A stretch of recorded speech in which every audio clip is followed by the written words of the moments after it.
So the most common problem that I see when I read a personal statement is that it's super generic and I'm not actually learning anything about the applicant.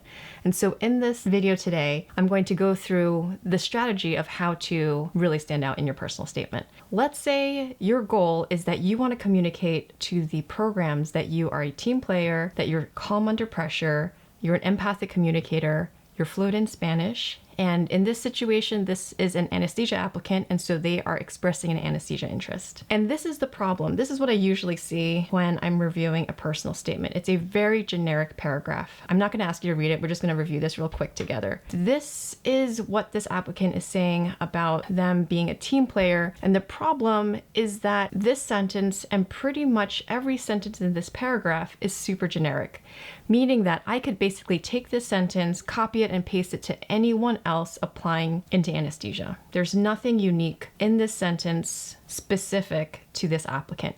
And then for that reason, this sentence should be removed and replaced by something that is more specific. That is also the case for this sentence, which covers calm under pressure and empathic communicator. I would recommend removing and replacing. This sentence is talking about their expertise as a Spanish speaker, which is great. And again, it's generic because anyone who speaks Spanish and applying for residency could have this sentence in their personal statement. And so also for that reason, this should be not included. So I was in the middle of editing and I realized I had forgotten to include this really important tip.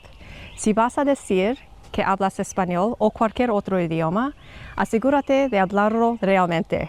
Un amigo mío es entrevistador y hablará en español con los candidatos que digan que hablan español. I'm going to do a quick plug for my book. It was a #1 Amazon bestseller for medical books the first week it was released, and you can access it in the link below. And the last one, pretty much any anesthesia applicant could have this sentence in their personal statement. So if I were to work with this person, I would actually advise a total rewrite, and I'll show you the improved version in a few slides. So before we do that, I'm going to ask you to do a complete perspective shift and do a thought exercise with me and pretend that you are a soccer coach and you are recruiting for a soccer team. And you have two potential candidates. One person is super passionate. They love soccer. They just cannot wait to play on your team.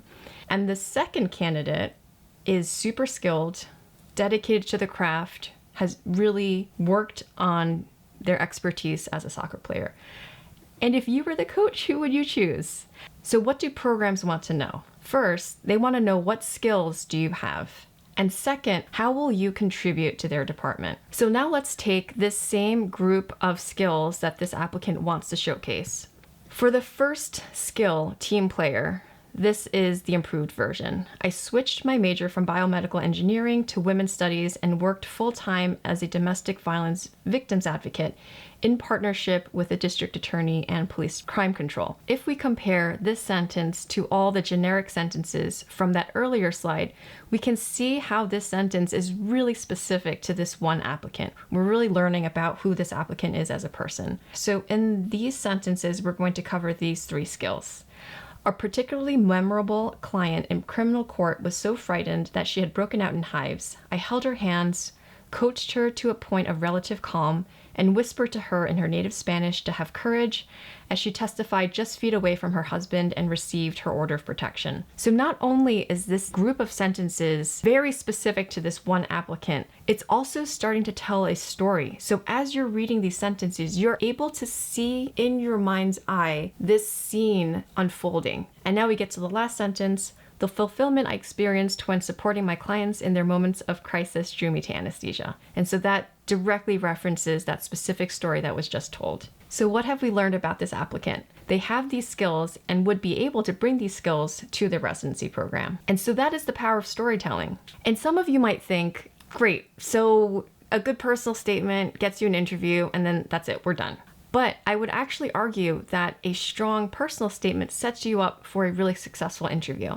And if you're able to spark their curiosity and interest with your stories, you're priming them to ask you additional questions about those stories so that you perhaps can even tell those stories at your interview. And then the really cool thing happens next. So at the end of the interview day, all the interviewers get together in a room and they discuss where all the candidates they've spoken to that day is going to land on their rank order list.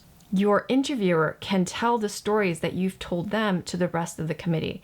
And then these people who haven't even met you yet, they're able to see in their mind's eye this incredible version of you through your stories. And that is the power of storytelling. And the goal is to get you to rank to match. So my number one strategy when approaching the personal statement is completely centered on really high impact storytelling. I have a bunch of free resources that I'd like to share with you. The first resource is a free brainstorming guide. All of my clients receive this before we work together. And this invites them to put all their stories down into this one central repository. The second one, so I've written a book on personal statements for residency, and I've created this free one-page book summary. So it's easy for you to reference back as you're writing your personal statement to just see what the main strategies are that I talk about in my book. And that's also available for free. And the third one, this is a live online workshop that I'm currently deciding on the dates for. If you would like to be invited when these dates are released, please sign up in the waitlist below and you will be the first to be notified once I release those dates. Thank you for hanging out until the end of this video. And for those of you who have a personal statement and you're just wanting to take it to the next level and you feel like it's not quite capturing who you are and what you have to offer these residency programs, you can access my next video here, which will take you through that process of taking your personal statement to that next level. Now here's some story time. So I'm going to talk a little bit about the journey of writing this book, which was so hard. So last month, I just did not want to write anymore. I just didn't want to do it because I'd have like perfectionist Louise is like, oh, I can like make this better. And then practical Louise is like, it's never going to be good enough for perfectionist Louise. You just have to like get it out there. And so I was having this internal war with myself. So I had this idea. I told my husband, I'm like, okay, listen, I'm going to pay you $20 every night, 7 p.m. every night that my book is not uploaded to Amazon. You're going to get 20 bucks. And so it was so effective. And this was actually super motivating because whenever I was tempted to procrastinate or do something else, which was not right, I would ask myself, is this procrastination diversion worth an extra $20 delay of me getting my book published? And the answer would be no, and I'd sit down and like write the book. And so I actually got it out. I think it took me a little over 2 weeks of this like $20 a day thing with my husband. And honestly, there's no way I would have published it if not for that. I discovered in this process that I'm a very pain motivated human being. So yeah, self-discovery, Louise is pain motivated.